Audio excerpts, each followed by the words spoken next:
The family star movie ఎలా ఉందంటే రకరకాలుగా ఉంది మాస్టారు. అసలు ఈ మూవీలో ఏముందని చూడాలి. అసలు పేపర్ మీద కూడా అంత గొప్ప స్టోరీ అయితే కాదు. మరి దిల్ రాజు గారు ఎలా ఈ మూవీని ఓకే చేశారు? Hello all, welcome to my channel nomadic cinema. Cinema మొత్తం రొటీన్ గా చాలా ఆర్టిఫిషియల్ గా ఉంది. ఎక్కడ న్యాచురల్ గా అయితే లేదు. ఏదో ఇక్కడ ఈ సీన్ ఉండాలి, ఇలా ఉంటే వర్కౌట్ అయిపోద్ది అన్నట్లు పెట్టారు. ఒక టెంప్లెట్ ని ఫాలో అయిపోయారు.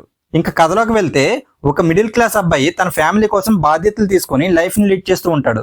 అలాంటి అబ్బాయి లైఫ్ లోకి ఒక అమ్మాయి వస్తుంది. ఆ అమ్మాయి తన లైఫ్ లోకి ఎందుకు వచ్చింది, వచ్చాక ఆ అబ్బాయి లైఫ్ ఎలా టర్న్ తీసుకుంది అనేదే స్టోరీ. ఇంకా హీరో వాళ్ళ పెద్దన్నయ్య ఎందుకు డ్రింకింగ్ అలవాటు పడ్డాడు అని చెప్పే సీన్ చాలా సిల్లీగా ఉంది. విజయ్ మృణాల్ ఇద్దరి కెమిస్ట్రీ ఫస్ట్ హాఫ్ వరకు బానే ఉంది, కానీ సెకండ్ హాఫ్ లో మృణాల్కి ఒకటే ఎక్స్ప్రెషన్ ఇచ్చారు. అది కూడా చాలా serious expression. Cinema first half వరకు ఏదో అలా టైం పాస్ అయిపోతుంది, కానీ సెకండ్ హాఫ్ మాత్రం టార్చర్ చూపిస్తారు. సెకండ్ హాఫ్ కోసం అమెరికా వెళ్తారు. ఎందుకు? అసలు ఎందుకు?